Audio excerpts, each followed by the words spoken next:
pessoal, boa tarde, ok? Tudo bem com vocês? Na aula de hoje nós vamos falar um pouquinho sobre a Alta Idade Média. Lembrando que na última aula nós falamos sobre a formação dos povos bárbaros e hoje nós vamos revisar um pouquinho sobre povos bárbaros, mas falar sobre a formação do mundo feudal, ok? Então nós vamos passar por alguns reinos. Esses reinos são chamados de reinos bárbaros, na realidade não são bárbaros, são reinos recém-convertidos ao cristianismo, como o Império Carolígio, o Império Merovígio, figuras como Carlos Martel, Carlos Magno, tá bom? Então vamos dar uma olhadinha como foi formado. Primeiro a gente vai estudar um pouquinho, voltar e entender como ocorreu a desintegração do mundo romano e a consequente formação dos povos chamados bárbaros. Então quem eram esses povos? Primeiro, esses povos, como eles viviam? Esses povos, a maioria deles, viviam em clãs, economia agrícola, pastoril. Era um povo que praticava pilhagem, quer dizer, a economia baseada na pilhagem, que é justamente você invadir, conquistar e saquear ou tomar o que aqueles outros povos possuam. Sociedades todas guerreiras. A religião tradicionalmente politeísta. Então esses povos, a maioria de origem germânica, adoravam deuses, inclusive conhecidos. Alguns viraram heróis, como Thor, Odin, Loki, Freya, enfim. Nós temos inúmeros desses deuses, chamados deuses nórdicos ou deuses germânicos. Né? Então, povos de economia pastoril, povos que não tinham propriedade privada, que praticavam a pilhagem, e povos que tinham uma religião tradicionalmente politeísta. Okay? Características dos povos bárbaros. Ora, quem eram esses povos? Povos que invadiram Roma, eslavos e germânicos. Quem eram os germânicos? Germânicos são os godos, os visigodos, os ostrogodos, os vândalos, os eslavos, os saxões, a heptarquia anglo-saxônica.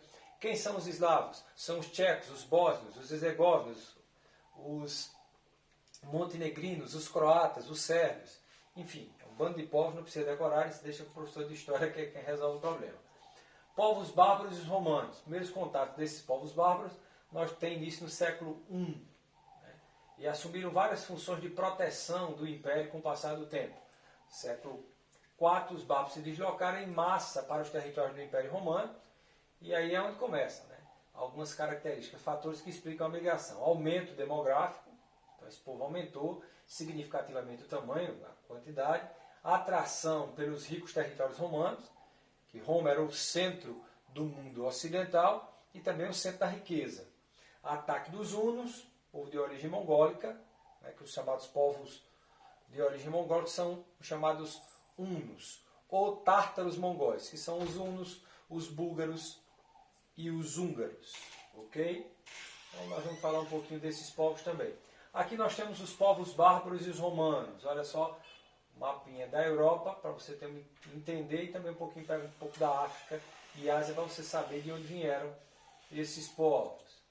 Povos bárbaros, vários povos ultrapassaram as fronteiras, enfraqueceram. E aí esses povos bárbaros, as incursões bárbaras, desmantelaram as estruturas políticas e econômicas de Roma. O que é que vai acontecer? Uma crise generalizada. A corrupção, as invasões bárbaras, os próprios problemas romanos, que são característicos da época, e o surgimento de uma nova religião, que a gente falou na última aula, o cristianismo, vai fazer com que Roma se enfraqueça de maneira considerável, ok? Então você vai ter aí a formação dos primeiros reinos, ou impérios bárbaros. Leva esse nome mais pelo uma forma pejorativa dos romanos tirarem, mas não era. Então você vai ter o primeiro deles, o Carlos Martel, Pepino Breve, Carlos Magno, Luís o Piedoso, consolida-se o que nós chamamos de dinastia carolígia. Então, aqui nós já temos o início da chamada Alta Idade Média, desintegração do mundo romano e formação desses povos bárbaros recém-convertidos ao cristianismo. Lembrando que o cristianismo ele é reconhecido como religião oficial por Teodósio, mas ele é liberado por Constantino, que é considerado o pai do chamado cristianismo. É Constantino quem reorganiza, por exemplo, só para você ter uma ideia, a própria Bíblia. É ele quem nos concílios, principalmente o de Nicéia, vai organizar os principais livros. E é ele, nesses concílios, que Constantino é quem chama, quem convoca, que se decide, por exemplo, uma coisa fundamental para a gente entender o cristianismo, que hoje é o que nós chamamos de trindade. Foi na época de Constantino. Né? Então você tem tudo isso. E o que é que tem a ver o cristianismo com isso? tem a ver com toda a estrutura de poder baseada no poder da Igreja Católica, que até então surgia. Então consolida essa aliança entre a Igreja Católica e o Reino dos Francos. O Carlos Magno é quem faz isso.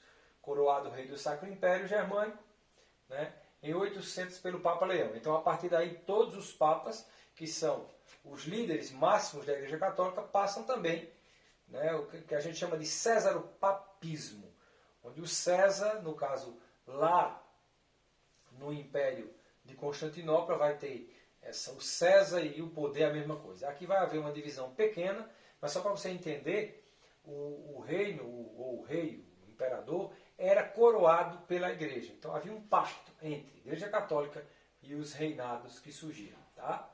Reino carolígio, olha só, o reino carolígio ele pega parte da Península Ibérica, ele vai pegar a Áustria, a Alemanha, parte dos reinos eslavos, uma parte significativa de onde hoje é a Itália, até a Sicília. Tá? Então são estados bem interessantes. Esses estados aqui que nós temos, com esse verde mais escuro, é do Império Bizantino.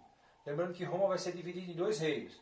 O Império Romano do Norte, ou melhor, o Império Romano do Ocidente, com capital em Roma mesmo, e o Império Romano do Oriente, com capital em Constantinopla. Onde fica Constantinopla? Constantinopla é uma cidade turca. Hoje em dia não é a capital é Ankara, mas é uma das principais cidades. E na época era um entreposto comercial, um rico reino. Tá? Para você entender a formação desse reino feudal. Formação do feudalismo. Então, depois da nova onda de migrações, formação de reinos novos, houve o quê? Característica do feudalismo. Quando é que ele se forma? Houve uma ruralização, as pessoas começam a fugir por conta dessas invasões, por conta de tudo que acontece no Império Romano, as invasões desses povos chamados bárbaros, vai forçar a ruralização, quer dizer, vai forçar as pessoas a irem para os campos a fim de se protegerem, nas cidades era muito complicado. Enfraquecimento do poder central, você não tem um reino forte, apesar de eu falar aí de alguns reinos como Carlos Martel, Pipino Breve, Carlos Magno, apesar desses reinos, não era um reino centralizado. Então você não tem aquele poder centralizado como tinha em Roma. Fortalecimento da nobreza, que passa a ser muito importante, expansão da servidão. Lembrando, gente, só um lembrete, servo é uma coisa, escravo é outra. Tá? Escravo é propriedade, eu vendo, troco, faço o que eu quero. O servo, na realidade, é um semi-escravo, mas ele pode sair da terra. Tá certo? Mas ele é preso à terra pela necessidade. Então ele é um prestador de serviços, né, coitado, que vai viver para comer da terra do Senhor. Então ele vai ter uma série de obrigações a cumprir, talha, captação, tostão de Pedro, uma série de impostos que são comuns na época, que ele vai pagar com seu trabalho ou sua produção, beleza? O escravo ele não tem isso. O escravo é propriedade, eu vendo, troco, faço o que eu quero. Era o que acontecia em Roma. Laços de dependência pessoal, que é a suzerania, a vassalagem, né? Aquela coisa toda que a gente entendeu com comitatos, que são instituições bárbaras que vão ser absorvidas pelos novos reinos feudais. Então, laços pessoais entre nobres, estabelecimentos pela relação de vassalagem, tudo isso vai surgir na época da Idade Média. Olha aqui, que eu disse a vocês. Suzerano cede um benefício do feudo em troca de fidelidade. Então eu te dou um pedaço de terra e você é fiel a mim. Se eu entrar numa guerra, você vai ceder seus homens e vai lutar por mim na próxima guerra. E olha que havia guerras no período feudal em grande quantidade. Guerras por terra. Lembrando que a moeda mais importante da Idade Média é a terra, a gleba. Tá? Porque da terra é onde você vai produzir e vai ter servos, essa coisa toda. Aqui você tem o vassalo, que presta homenagem, né? O juramento. O vassalo é um nobre também, mas que vai prestar um juramento de fidelidade em troca de receber o benefício. E o benefício é o feudo, um pedaço de terra. Professor, e os servos? Bem, os servos é quem vão trabalhar para vassalos e suzeranos. Né? E reis? Tem. Reis de quem? Rei é um suzerano dos suzeranos. Mas não há centralização, não tem tanto poder assim. Então, ó, mansenhorial, aqui é uma forma de divisão das terras. Terra é feudo, ok, gente? Feudo, terra. Então você vai ter o mansenhorial, que é a terra do Senhor, o manservil, que são os lotes cultivados pelos servos, parte da produção, claro, mesmo cultivado no lote do servo, é entregue ao Senhor, e o manso comum, terrenos baldios, bosques, áreas de pastagens, os recursos podem ser retirados por todos os moradores do senhorio. Então o manso comum que serve para todo mundo. Tá? Essa produção aqui é do Senhor, inclusive também a floresta, onde há caça e tudo mais. Aqui muito comum, esse é o castelo de Warles, no país de Gales. O castelo, o centro do senhorio. Existem até hoje inúmeros castelos visitados. Hoje são pontos turísticos bem famosos, mas antigamente era o centro do feudo. Então, o castelo é o centro do senhorio. Né? Todo feudo onde habitava o senhor feudal, não pertencente ao vassalo, mas geralmente até vassalos tinham castelos.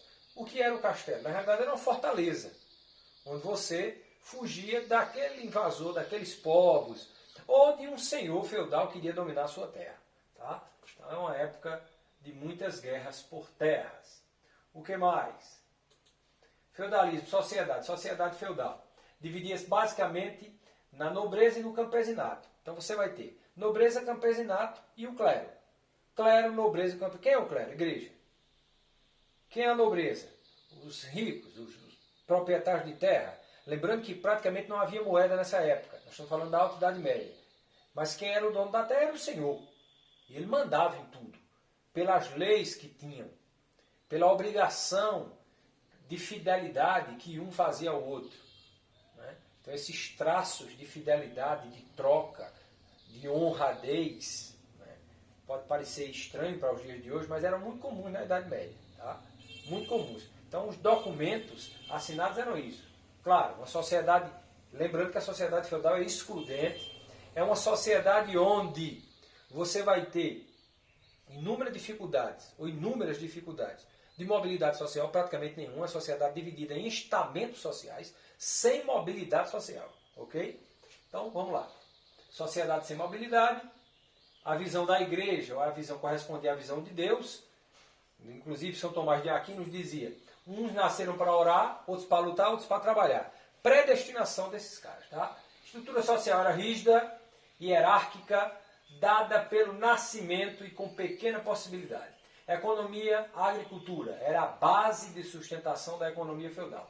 O feudalismo manteve alguma atividade comercial, mas muito pouca. Né? Faltava moeda para cunhar, essas coisas só vai acontecer depois. Então a estrutura da sociedade, clero, nobreza, camponeses e virões que são trabalhadores livres, mas vagam pelos senhorios em busca de trabalho. Né? Camponeses, a maioria da sociedade, responsável pela produção de alimentos. Beleza? Então, só para você ter uma ideia aqui.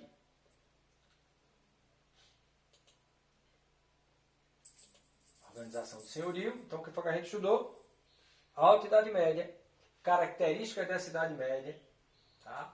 Formação do mundo medieval, ruralização, enfraquecimento do poder central, invasões bárbaras, expansão da servidão, as estruturas de poder, a divisão do feudo, tudo isso a gente estudou. Certo? Então depois vai ter atividade, mais tarde. Lembrando que essa aulinha estará no nosso canal no YouTube, ok? Hugo Ferreira, dá uma clicada lá, começa a seguir. Eu vi algumas visualizações, mas vi poucos inscritos ainda. Vamos nos inscrever e assistir às aulas, beleza? Bons estudos, daqui a pouco tem atividade.